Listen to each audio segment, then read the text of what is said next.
Bonjour à toute la communauté, bonjour à Michael, à la technique. Nous sommes vendredi, le 9 Nissan, la veille de ce grand Shabbat qu'on appelle habituellement Shabbat Hagadol, le grand Shabbat. La halakha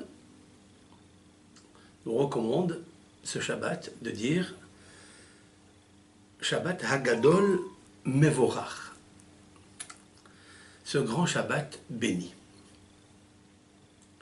Donc on a ajouté ici un mot, c'est-à-dire Hagadol. Nous avons déjà diffusé un cours sur les réseaux sociaux, YouTube, Facebook, le cas de Hachem. Nous avons cité plus de 10 raisons pourquoi il s'appelle Shabbat Hagadol. Je voudrais, avant de commencer ce cours qui est en même temps relié avec Shabbat Hagadol, avec la péricope, la section de Metzora, et aussi il est relié avec ce qu'on appelle le Biur Hametz, c'est-à-dire le 14 au soir, avec l'aide de Hachem, bientôt, nous allons chercher, vérifier, à la lueur d'une bougie, la flamme de Dieu, comme dit le Talmud, dans le traité Berachot, page 7b, qu'il nous faut vérifier à la lueur de Oraner. Cette vérification se fait la nuit, à la sortie des étoiles. Quelle est la correspondance qu'il y a entre la paracha de la semaine, qui est la paracha de Metzora, celle du lépreux, celle dont Hachamim ont trouvé la phrase adéquate pour extraire le mal qu'il y a en nous. Car le mot Metzora, il est aussi la dichotomie du nom Ra, Motzi. Motzi, Ra. Cela veut dire celui qui a fait sortir de sa bouche, donc de son cœur, puisque la bouche est la plume du cœur, eh bien, il a fait sortir le Ra, le mal. C'est la raison pour laquelle Dieu, comme il agit toujours sur terre, même il siège Al-Kiseh Meromim sur le trône divin céleste, mais ses mishpatim, ses jugements sont praticables sur la terre. Ad Afse Aretz, comme disent nos sages dans la prière de Shacharit, avant la bénédiction à voix basse, c'est de l'Amida. Berum olam moshevecha umishpatecha v'tzidkacha ad afse aretz. Hachem, tu sièges dans les hauteurs des mondes supérieurs, et ton jugement est praticable au profond des abîmes. Cela veut dire ce qu'on connaît, ce qu'on ne connaît pas. Et en même temps, à Kadosh Baruch Hu, nous avons la Emouna qu'il gère les pensées de tout être, des êtres humains, et en même temps. C'est pour cette raison qu'on l'appelle Hacham Harazim. Il est le sage de connaître les secrets qui se cachent dans le cœur des hommes, des êtres. Nous allons avec l'aide de Hachem d'abord souhaiter un très grand Mazal Tov et un grand Siman Tov à la famille Hayoma, Menashe, son épouse, Ohatan Ben Sion, qui, Zat Hachem, ce Shabbat, c'est la Sheva Brachot, Shabbat Hatan. Donc c'est encore une raison pourquoi on l'appellera Shabbat Hagadol, Parce que c'est un grand homme. C'est un garçon efficace et qui a beaucoup, beaucoup d'amour pour le peuple d'Israël. Donc c'est sûr et certain que Akadosh Baruch Hu lui a trouvé un partenaire qui lui est un shoresh, à savoir la racine de son âme sœur. Et donc, nous lui souhaitons que Hachem lui donne le bonheur avec son épouse et aussi aux familles respectives un grand Mazal Tov et un grand Siman Tov, un petit coucou particulier à Ménaché. Donc, nous allons revenir avec l'aide de Hachem pour trouver la relation qu'il y a entre ce Shabbat Hagadol qui nous prépare que dans 4 jours, nous allons avec l'aide de Hachem vérifier le Hametz, 5-6 jours, jeudi prochain, avec l'aide de Hachem, Bedikat Hametz. En fait, les premiers versets de la paracha vont nous éclairer, surtout selon le commentaire de Pituchei Hotam. Pituchei Hotam est un livre qu'a écrit notre maître, Tzaddik Akadosh, Rabbi Yaakov Behsera, de mémoire bénie, qui nous invite toutes et tous à partager avec lui les réflexions, des allusions qu'il a fait émerger des versets de la paracha. Les premiers mots de la paracha sont Zot Hatiye Torat Ametzora. Zot, voici comment doit être l'enseignement. Torat Ametzora. Il n'est pas dit la halacha, le commandement. Mishpat. Il dit Torat, l'enseignement. Ametzora, du lépreux. Beyom Tahorato, le jour de sa purification. Donc il a déjà passé 7 jours seul, isolé, dans une chambre. Et le but de cet isolement, l'isolement est la racine de la méditation. Il devra s'interroger, s'introspecter. Pourquoi il lui est sorti des boutons, la lèpre, qu'on ne connaît pas en fait la nature de cette lèpre. Et comme nos sages disent qu'il n'y a aucune infection sanguine, car si on prend le microscope ou on le cherche au laboratoire, fait une vérification, le laboratoire pourra vous dire qu'il n'y a aucune infection, une inflammation infectieuse, c'est seulement Hot ou Mofet Minashamayim. Cela veut dire est un signe et donc une consigne du ciel.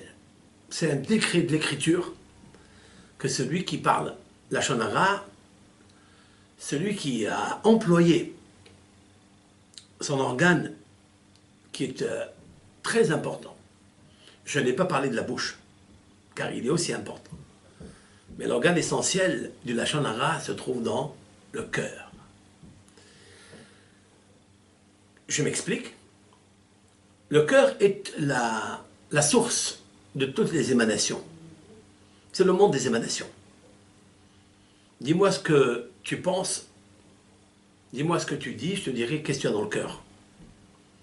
Le lève, c'est la raison pour laquelle Akadosh Baruch Hu, dans la création de l'homme, qui était le 6e jour, comme aujourd'hui, le Maaseh Bereshit, il a employé pour les 7 jours, les 6 jours de la semaine, 32 fois, le nom Elohim, Dieu.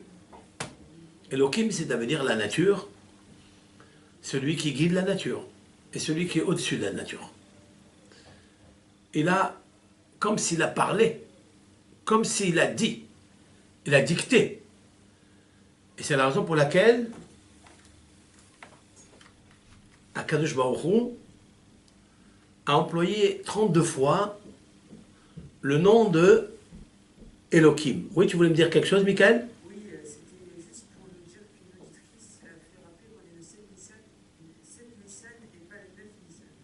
Le 7 Nissan. Ok. Donc, c'est la raison pour laquelle Akadosh Baruch Hu va employer le nom de Elohim 32 fois. Pourquoi il l'emploie 32 fois? Parce que dans son projet, dans son programme de création de l'homme, il va constituer le corps humain avec une bouche, et cette bouche contient normalement 32 dents. Les dents est la partie la plus dure, comme l'os du corps, la plus dure qui se trouve dans la bouche. Et on voit que la langue, elle est entre les dents, c'est-à-dire 16 en haut, supérieurs, et 16 dents inférieures. Et c'est la raison pour laquelle il nous faut savoir que l'homme, quand il parle, toutes ses paroles, avant de traverser la gorge, sortir dans le palais, donc les sonorités gutturales, palatales, dentales, linguales, il nous faut savoir qu'avant de traverser les 16 dents d'en haut et les 16 dents d'en bas, inférieures, supérieures, mais toutes ces paroles sont des paroles spirituelles, et ces paroles spirituelles émanent du cœur, que dans notre Torah, le cœur s'appelle Lev, le cœur. Lev. Et la valeur numérique de Lev est 32. Il fait référence justement à la bouche. Et même la Torah entière, nous pouvons rappeler ce que disent les kabbalistes, qui ont remarqué, les premiers dans le Midrash, que la Torah commence par la lettre Bet, donc le chiffre 2, et elle termine par la lettre Lamed, le chiffre 30, qui forme le mot Lev, valeur numérique 32. Pour nous dire que toutes ces paroles, c'est-à-dire 304 805 lettres de la Torah, sont sorties de la bouche de Hachem en employant 32 fois le nom Elohim. Cela veut dire quoi?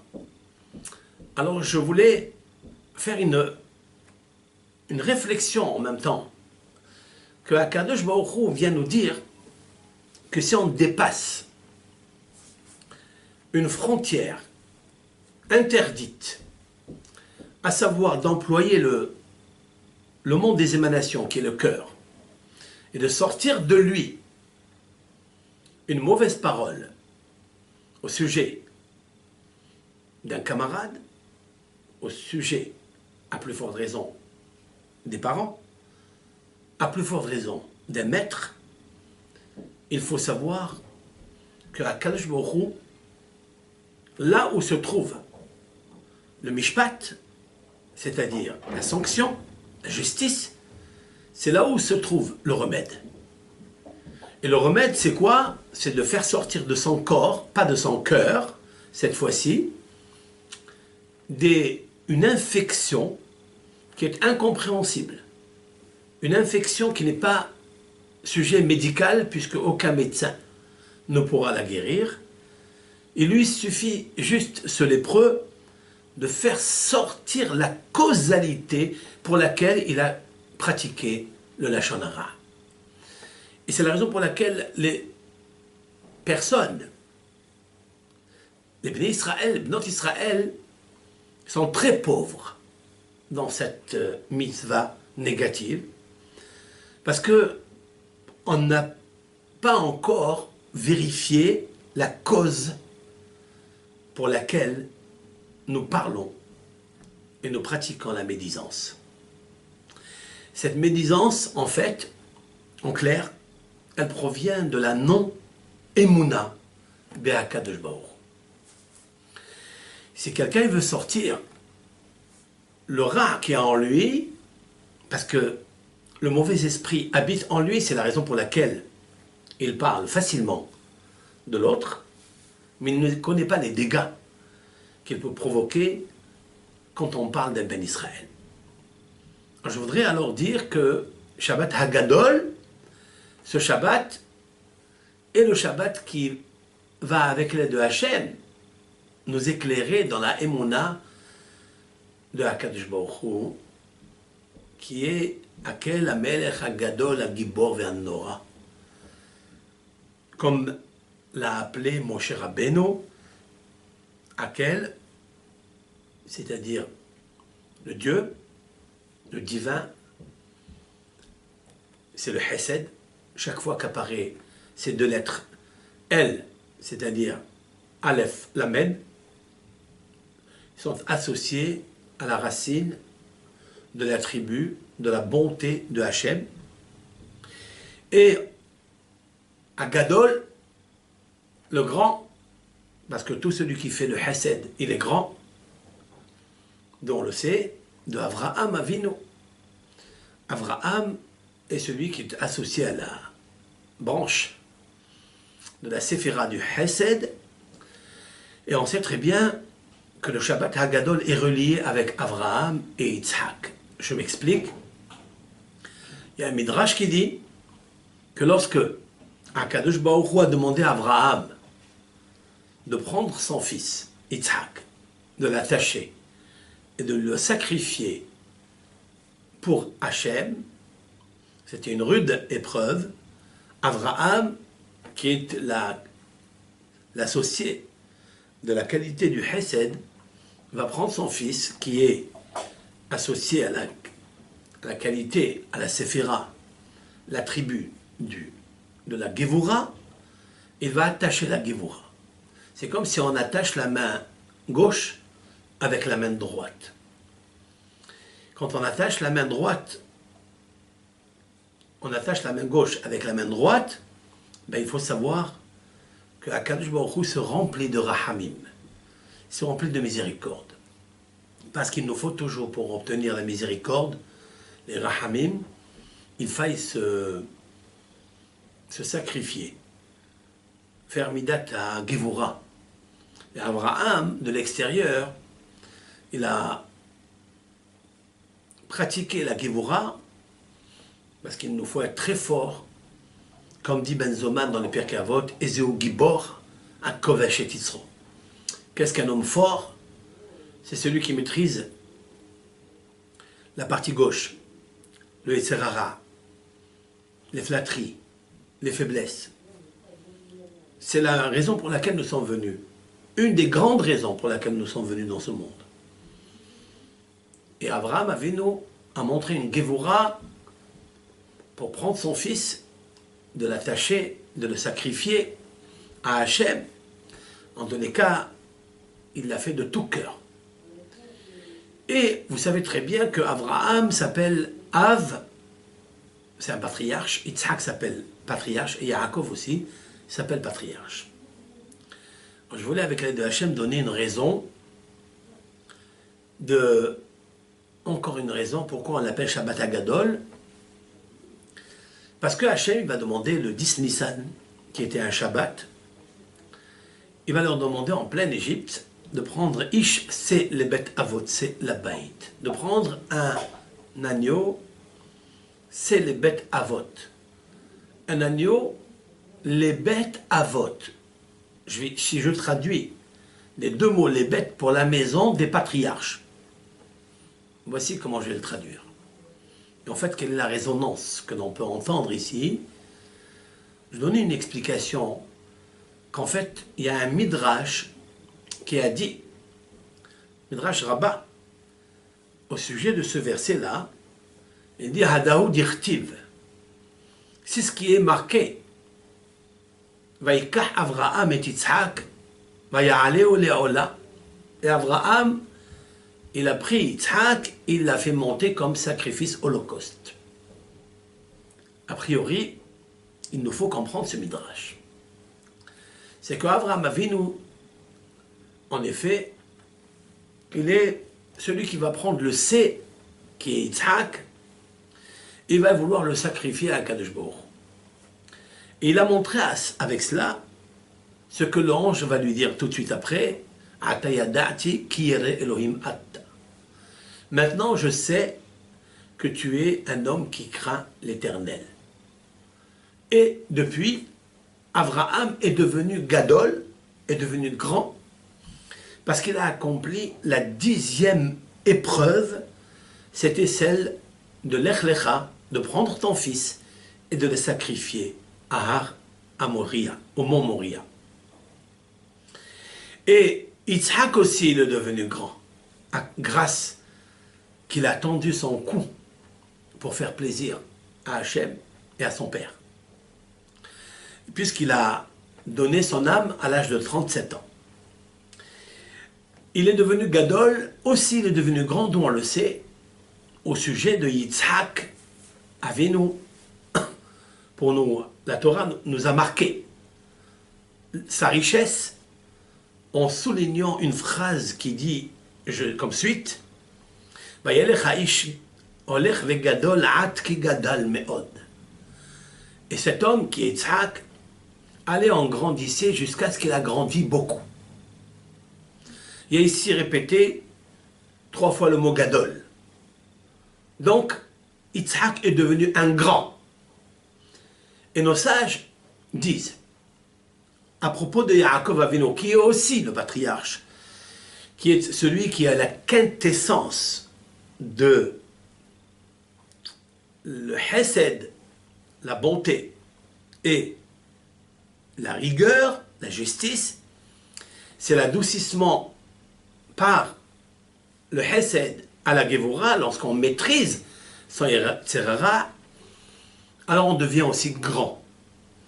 D'où on le sait, puisque Akadosh Baruch Hu a désigné Yaakov Avinu comme étant le premier-né, le fait que Yaakov Avinu ait acheté le droit d'aînesse à Esav. Et donc il est devenu grand.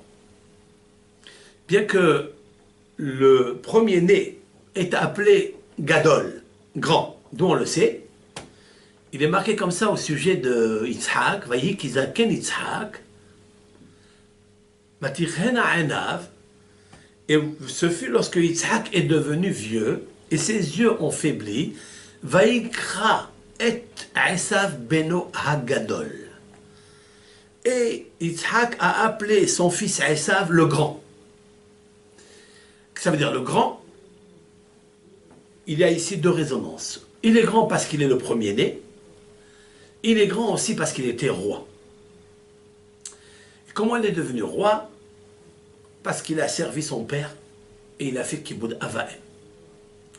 Mais la Torah qui a été donnée à Moshe Rabbeinu, vous remarquerez que chaque fois qu'il est marqué le mot Gadol, grand, quand il est positif, c'est-à-dire quand cette grandeur, elle est comme un costume que le grand porte, parce qu'il est véritablement grand, vous remarquerez que la Torah va écrire le mot Gadol pleinement, à savoir la graphie du mot Gimel Dalet Vav Lamed. Il y a un Vav. Cependant, quand la grandeur n'est pas appropriée à celui qui la porte, eh bien, vous trouverez dans la Torah que Hachem Itbarach, l'Éternel, a recommandé à Moshe de retirer la lettre Vav.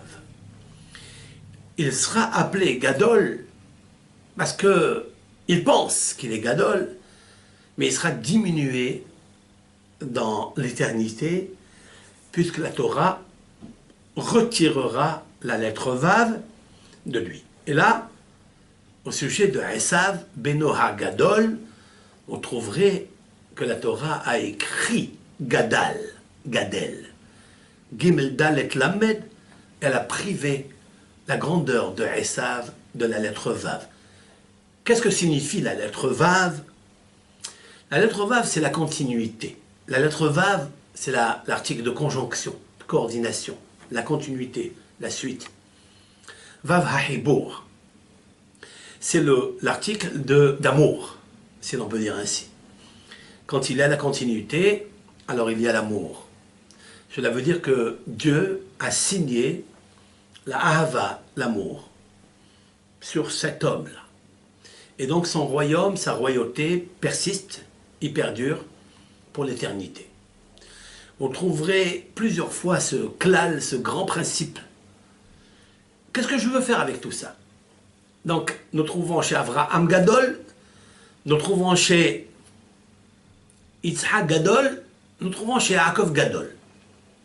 Eh bien, tout cela fait que lorsque Hachem a dit à Moshe Rabbeinu de recommander le peuple d'Israël, de prendre Ish se les bêtes avot, prendre un agneau pour la famille des patriarches, il va insinuer par allusion secrète le message suivant.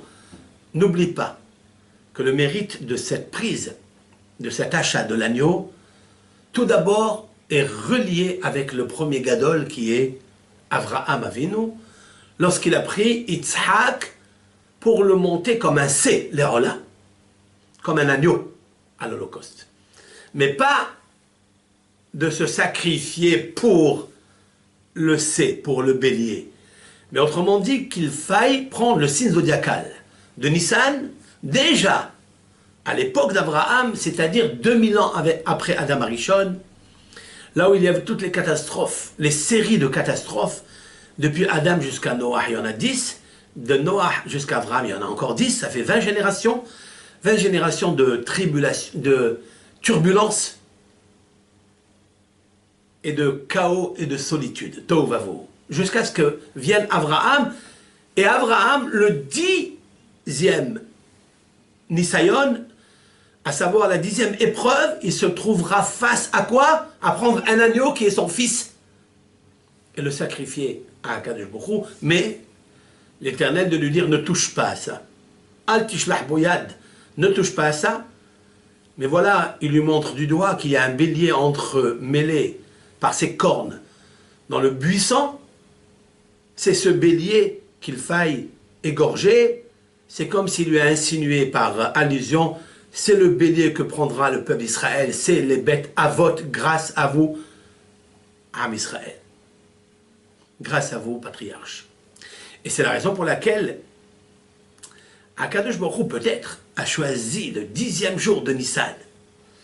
C'est pour nous rappeler la 10e épreuve d'Avraham Avinu. Et de prendre le bélier, c'est ce qu'a pris Avraham Avinu à la place de son fils. Et comme eux, ils s'appellent Gadol, grand, alors nous aussi, ce Shabbat s'appellera Shabbat Hagadol, le grand Shabbat. En fait, la grandeur, c'est quoi? C'est de prendre le mal et de l'étouffer. C'est-à-dire l'adoucir par la grandeur du Hesed.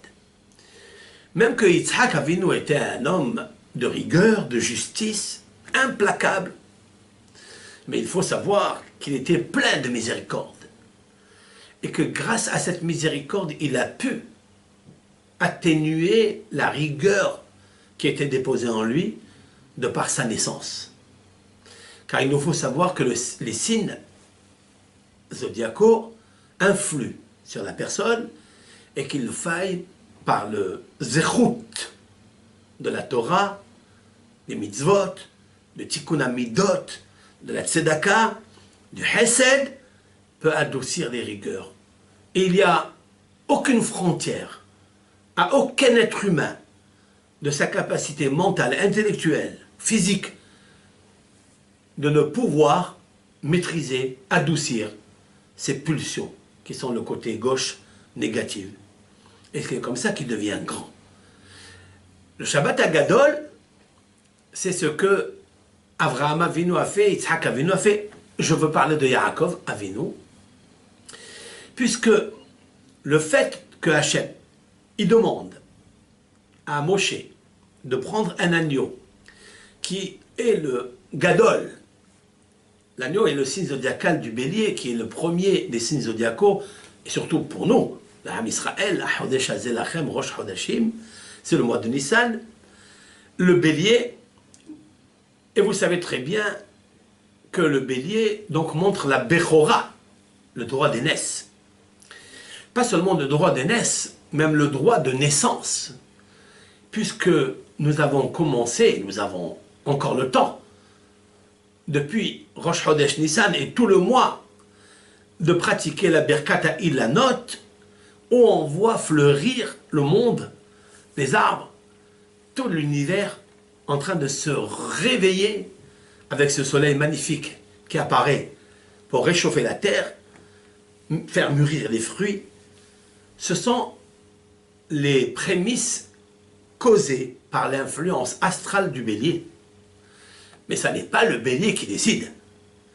Akadosh Baruch Hu passe par la lumière de sa séphira, du Hesed, pour donner à la vie un renouveau, alors qu'elle était sèche, qu'elle était morte pendant l'hiver, l'automne, et maintenant au printemps, Hag HaAviv, Chodesh HaAviv, Hidush HaAviv, c'est la nouveauté du printemps qui est dirigée par Hashem Ilbarach, l'Éternel, qui est Yesod Hay, c'est-à-dire Yesod Hayim, qui est en fait le fondement de la vie. Yesod Hayim. Nous savons très bien que le Baal Lashon Hara, c'est celui qui n'a pas eu la grandeur de Dieu dans son cœur. Il ne connaît pas encore, il n'a pas encore appris, n'est pas encore bien éduqué pour la Emouna. Quand il y a un manque de Emouna, la Emouna, il y en a deux niveaux. Le premier niveau, c'est celui d'être Ma'amin Bitmimut, de savoir qu'il existe à Akadosh Baruch Hu, qu'il influence à chaque instant de notre vie, soit d'une façon générale, soit d'une façon particulière, singulière, chacun parmi nous. Il y a cette providence divine, individuelle aussi, et à chaque instant. Ça, il faut le savoir, il faut le connaître, il faut l'admettre, il faut l'imprimer en nous. Mais il y a une seconde, c'est celle de le faire agir, de le faire actionner. Cela veut dire que je dois me trouver face à une épreuve et la seule chose, le seul fondement qui va me régler mon épreuve, c'est de me fier et de fondre dans la divinité de la Emouna. À savoir, c'est de dire, mais pourquoi je vais parler de tel homme? Ce n'est pas seulement dans la Lashon Hara, c'est dans toutes les mitzvot de la Torah. Prenez par exemple la Tzedaka.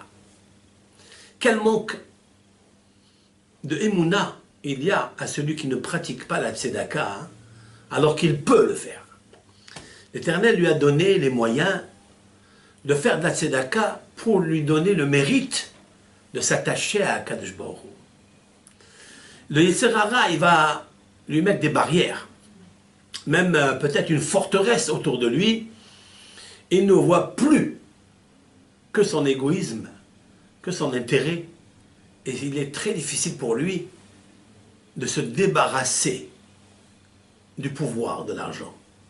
Parce qu'en fait, l'argent, ou tout ce qui est pouvoir, c'est seulement un titre de pouvoir. Mais aucunement, en aucun cas, un homme il profite sincèrement de ce qu'il possède. La Gemara le compare à celui qui manque la Emouna, comme par exemple, c'est la fête de Pesach. Il est une mitzvah qui est écrite dans le Rama, qui est une coutume ancestrale, qui dit Kimha de Pisha, qu'il faille donner de la farine aux pauvres. Mais la farine, c'est pas seulement la farine. Qu'est-ce qu'il va faire avec la farine? Il n'a pas de four pour faire son pain. Il n'a même pas le levain, même pas le pétrin qui ne pétrit plus. Alors, c'est quoi? C'est lui faire allusion à cet homme israélite, qu'il était dans la gêne, qu'il était dans la pauvreté quand il était en Égypte.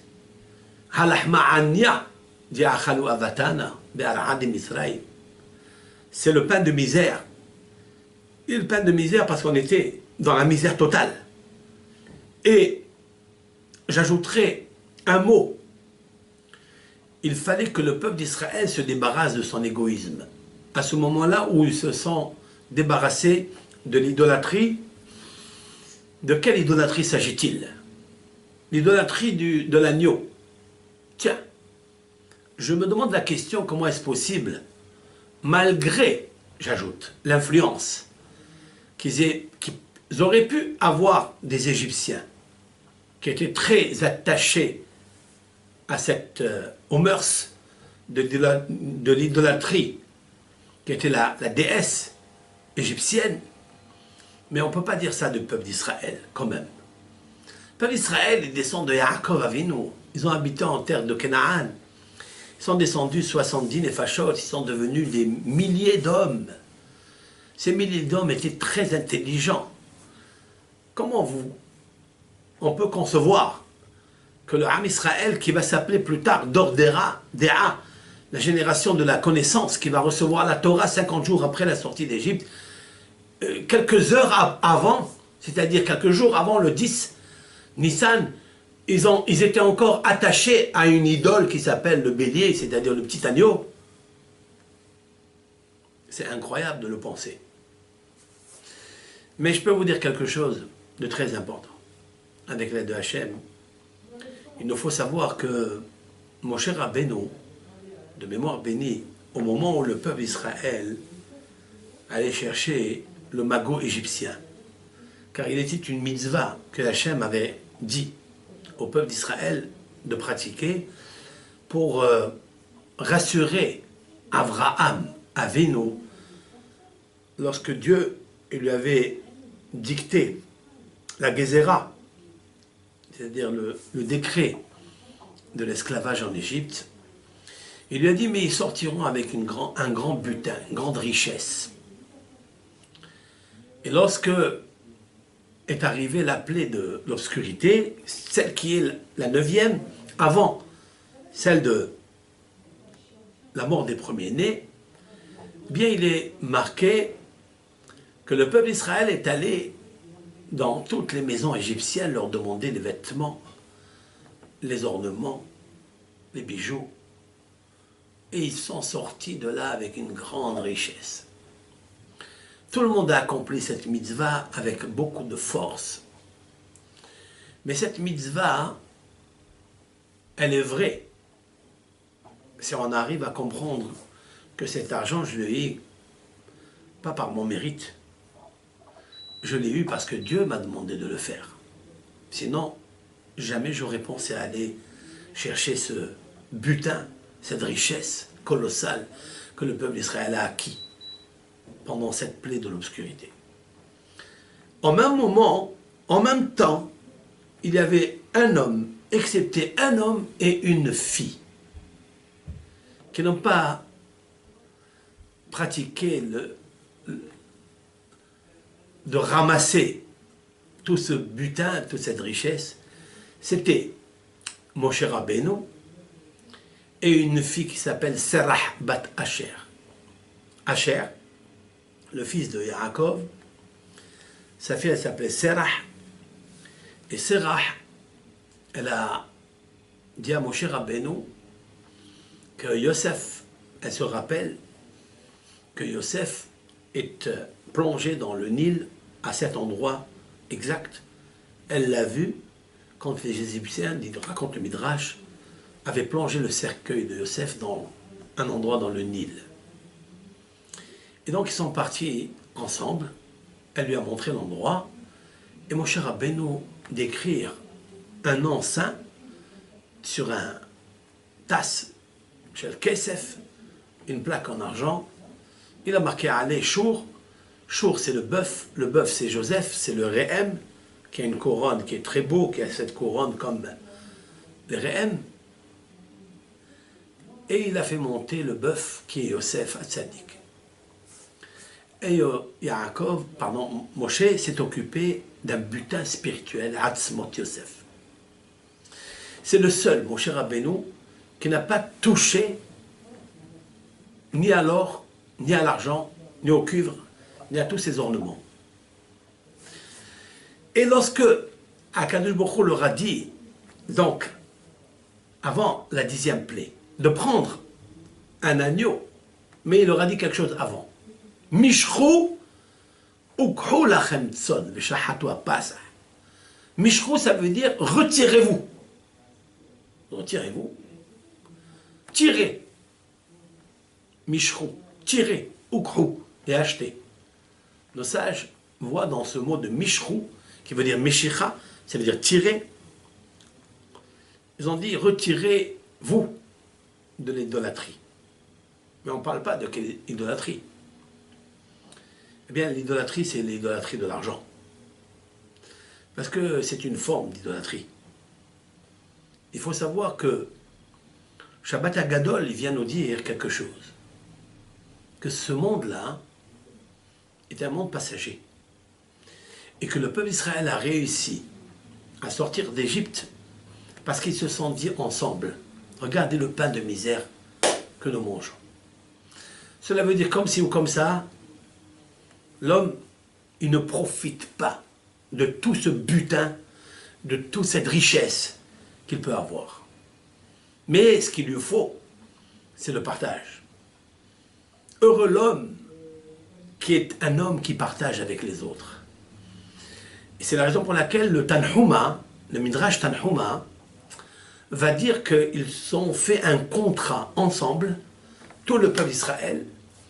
Ils ont dit avant de faire le Pessah et avant de rentrer dans la maison pour pratiquer le 15 au soir, puisque le 14 on égorgeait l'agneau pascal pour le manger le soir, comme il est marqué al matzot umrorim yochluhu, on le mangeait avec les matzot et les merorim, c'est-à-dire les herbes amères. Mais pourquoi?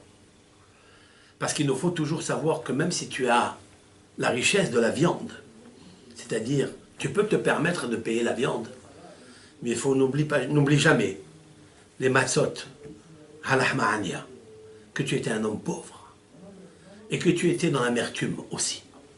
Al matzot umrorim yochluhu. Souviens-toi de ça. Et comme j'ai rappelé dans une des raisons de Shabbat Hagadol, selon le Magen Avraham, un des grands favoris des poskim, qui a écrit sur le Bet Yosef ceci. Nous savons très bien pourquoi on l'appelle Shabbat Hagadol, dit le Bet Yosef, au sujet de la Gemara qui nous dit que le 10e jour de Nissan, Hachem leur a demandé de prendre l'agneau pascal, de l'acheter, et les premiers-nés se sont insurgés, ils sont allés chez le pharaon a récusé leur raison, et ils se sont disputés ensemble, etc. Et le peuple d'Israël était vainqueur, et ils ont vu les miracles de Dieu.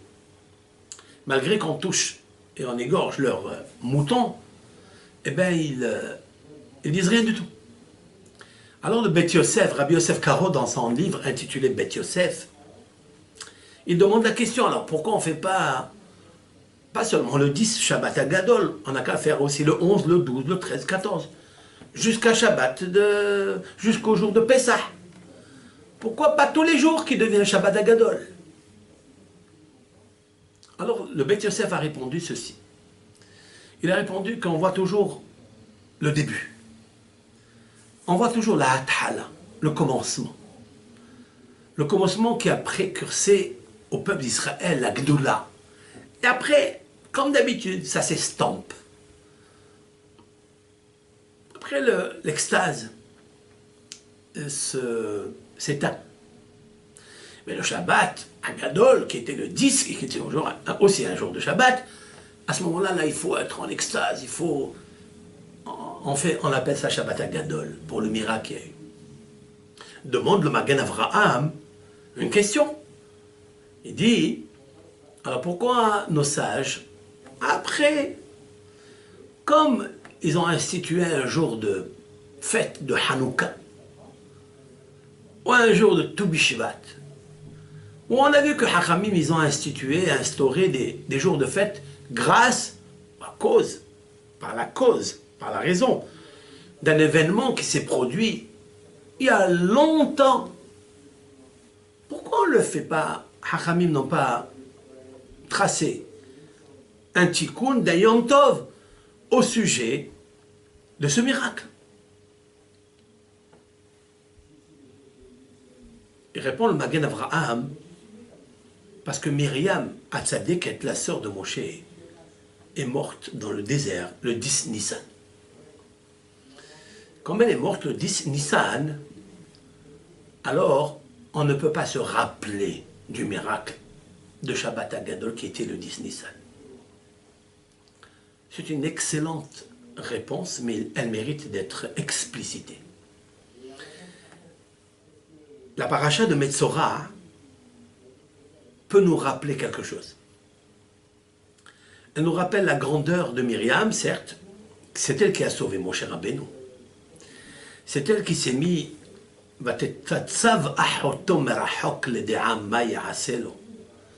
et sa sœur, lorsque Yocheved, sa mère de Moshe, elle l'avait posée sur le berceau dans le Nil, elle est partie parce qu'elle était découragée. Elle pensait qu'elle n'allait pas résister avec toutes les vagues de cette Gzéra. Mais sa sœur Myriam s'est postée loin de lui pour savoir qu'est-ce qu'il adviendra sur Moshe Rabbeinu, qu'est-ce qu'il va avoir. C'est extraordinaire cette force de Myriam. Et d'ailleurs pour ça l'Éternel l'a récompensé. Vous vous rappelez quand elle a parlé de Moshe Hagadol. Elle a parlé de lui, malgré que c'était le petit frère, et Hachem l'a rendue lépreuse.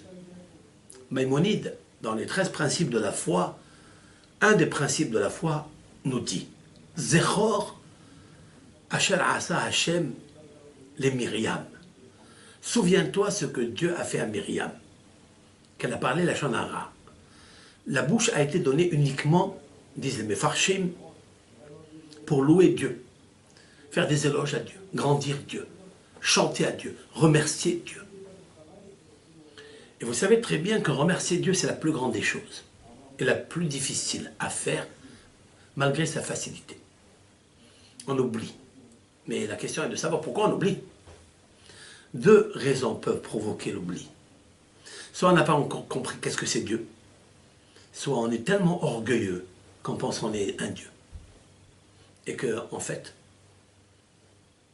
alors on oublie. Parce qu'on ne s'oublie pas soi-même. Le tzaddik, le vrai tzaddik, c'est celui qui travaille pour le remerciement de Akadosh Baruch Hu. Le Be'ezrat Hashem, le Imirtse Hashem, le Toda Rabba Hashem, Toda laquelle. Quelqu'un qui est habitué à ça, c'est un signe de modestie. Alors il est grand. Et nous savons très bien que celui qui parle Lachon Hara, le terme de Lachon Hara est employé par le grand psalmiste David HaMelech dans un des psaumes, dans l'acrostiche et Hashmal, c'est-à-dire l'électricité. Lachon Medaberet Gedolot, à savoir la langue qui parle des grandeurs. Nous trouvons dans la Avodah Zara le mot grand. Nous trouvons dans l'adultère le mot grand. Nous trouvons dans le crime le mot grand. Ana hatta ha'am hatta gedola. Voici le peuple a fauté une grande faute, c'était l'idolâtrie, le veau d'or. Le veau d'or. Le veau est une idolâtrie. Et l'or, c'est aussi une idolâtrie. C'est avec quoi ils ont fait ce veau d'or? C'est avec le magot qu'ils ont ramassé en Égypte. Mais s'ils ne se rappelaient pas, si un homme ne se rappelle pas qu'un jour il va devenir les ossements, mais pas de Yosef, les ossements tout court. Pas comme Moshe Rabbeinu, qui s'est occupé de Yosef à Tzadik, qui n'a rien gardé pour lui, qu'il était d'une honnêteté avec le pharaon, qui n'a jamais pris un centime des trésors du pharaon. Qui s'est occupé de lui? L'homme le plus fidèle du monde, Moshe Rabbeinu. Il s'est occupé des ossements de Yosef. Qui s'est occupé de Moshe Rabbeinu? Le grand. Akadosh Baruch Hu. Vaikbor Otobagai. Il est dit à propos de l'enterrement de Moshe, et l'Éternel s'est occupé de lui-même personnellement, si l'on peut dire ainsi. Vaikbor Otobagai. Il l'a enterré dans cette localité qui s'appelle Gaï. je ne sais pas où elle existe cette là, mais Gaï, c'est Gimel Yud, c'est Yud Gimel, cela veut dire 13. Ahava, l'amour. Ehad, l'unicité. Ehad, l'unité.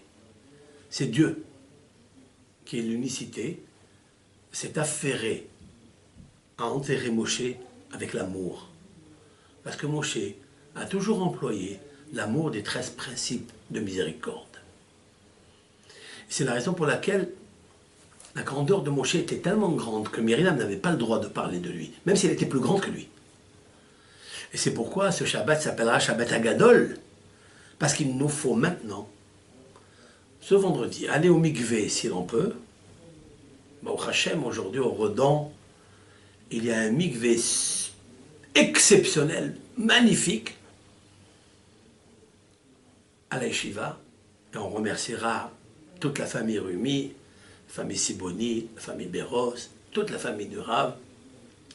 On remerciera notre ami, notre frère, M. Inon Amar, qui s'est dépensé pour embellir ce mikvé, et aussi, je n'oublierai pas mon beau-frère, Rabbi Moshe Siboni, qui s'occupe de ce mikvé, et qui veille comme le lait sur le feu, c'est-à-dire la blancheur.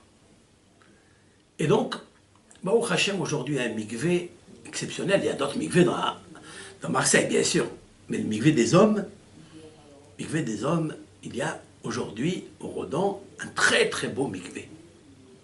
Baruch Hashem. Et donc, avant Shabbat Hagadol, d'aller immerger dans ce mikvé avec les tikkunim qu'il faut, avec toutes les bonnes intentions, c'est de retirer de soi l'amour de la Avodah Zarah, l'amour de l'argent. Parce que, comme disent nos sages dans le Talmud, à quoi ressemble un homme que Dieu lui a donné la richesse? C'est une épreuve, c'est une grande épreuve, la richesse. Elle est plus grande que la pauvreté. Comme a expliqué le Ramchal Rabbi Moshe Chaim Lotsato dans son livre intitulé Le sentier de la rectitude, Mesilat Yesharim, Venisayon ha'osher gadol Michel Aoni. L'épreuve de la richesse est plus grande que celui de la pauvreté. D'où on le sait, Shlomo HaMelech. Il a dit Pen esba vechihashti ou pen ivaresh veganavti. Shlomo HaMelech dit à Dieu, de peur que je me rassasie de toute cette richesse, je vais te renier, Hachem. Au Penivaresh, de peur que je m'appauvrisse, Veganavti, et je vais voler. Il y a une grande différence entre la faute du vol et la faute de renier Dieu. Mais la question est de savoir comment Shlomo HaMelech, par la richesse, il va renier Dieu. Ça veut dire quoi? Qu'est-ce que veut Dieu? Pourquoi Hachem il te donne la richesse? Tu ne le vois pas, Kadosh Baruch Hu. Tu ne le vois pas. Mais Kadosh Baruch Hu, tu le sais très bien que c'est lui qui t'a envoyé la richesse. Alors pourquoi tu négliges les pauvres, qui sont les enfants de Hachem? Les tomim, c'est-à-dire les orphelins, les orphelines. Pourquoi tu fais semblant que tu ne les vois pas? Hein? Ça veut dire que tu réunis Dieu directement. Parce que Dieu est l'avocat qui se tient toujours du côté droit des pauvres, comme il est marqué dans les psaumes. Ya'amod limin evion. Akadosh Baruch Hu, il se poste à la main droite du pauvre. Ça veut dire quoi? Ça veut dire que le pauvre, il a honte de lever sa main. C'est Dieu qui lui lève la main. Et pourquoi alors tu ne fais pas? Hein? Parce qu'il te manque la émouna. Ça ne veut pas dire que tu ne crois pas en Dieu, mais bien sûr que tu crois. Mais bien sûr.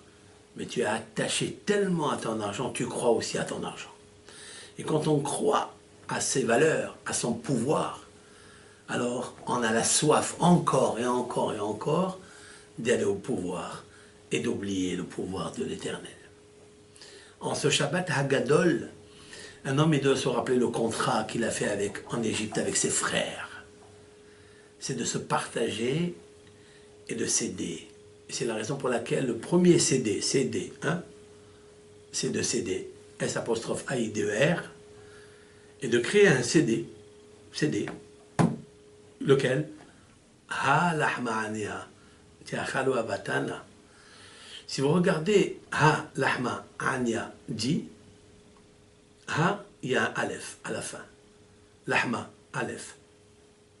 Ania, Aleph. Aleph, Aleph, Aleph. Di, Yud. Yud, Aleph, Aleph, Aleph. C'est-à-dire 10 plus 3 Aleph, ça fait 3. Donc ça fait 13. On a eu un contrat ensemble de miséricorde, de pitié l'un avec l'autre. On était en Égypte, on était pauvres. On était bastonnés par la pauvreté. Alors, qu'est-ce qu'il faut faire? La suite de la Haggadah, c'est quoi? Kol dirfin yeteveichol. Tout celui qui a faim, qui vient manger. Cela veut dire quoi? C'est pas maintenant, à Pessah. Parce que tout le monde est chez lui à la maison. Il n'y a plus de pauvres. Nous avons déjà distribué ce qu'il fallait. Si on l'a fait. Mais pour la suite des événements, parce que le Nissan, c'est quoi? C'est le bélier. Vous savez que le pauvre, il bêle toute la journée. J'ai faim, j'ai faim, j'ai faim, j'ai faim.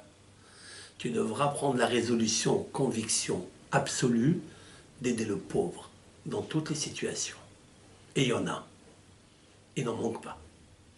Les orphelins n'en manquent pas. Les orphelines, ils n'en manquent pas. Tu dois normalement t'asseoir dans un bureau, aussi grand qu'il soit, avec des grands fauteuils, et pas méditer sur l'argent que tu as ici et là. Méditer sur l'argent que l'autre n'a pas. Méditer sur le sentiment. Qu'est-ce que ressent le pauvre qui n'arrive pas à joindre les fins de mois, ni les débuts du mois d'ailleurs. Et au milieu, il lève les yeux à Hachem.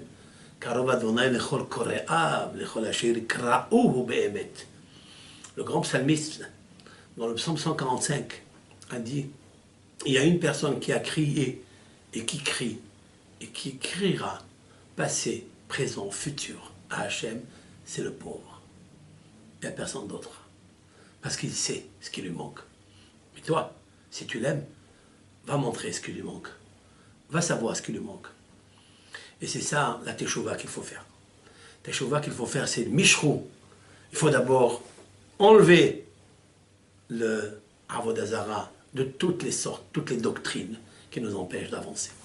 Et Ratson, en ce Shabbat Hagadol, Akadosh Baruch Hu nous aidera à s'approcher de lui et de montrer sa Gedoula, à Givora, Ve'atif Eret, sa grandeur, Avraham, Givora, sa justice, Yitzhak, Ve'atif Eret, la splendeur, Yaakov. Grâce à ces patriarches, nous mangerons l'agneau pascal, c'est les bêtes avot, c'est la baït dans nos maisons. Et même le pauvre aura sa maison et aura ce qu'il faut avec l'aide de Akadosh Baruch Hu. Shabbat Shalom, pardon, Shabbat Hagadol, Mevorach. Kol Tov.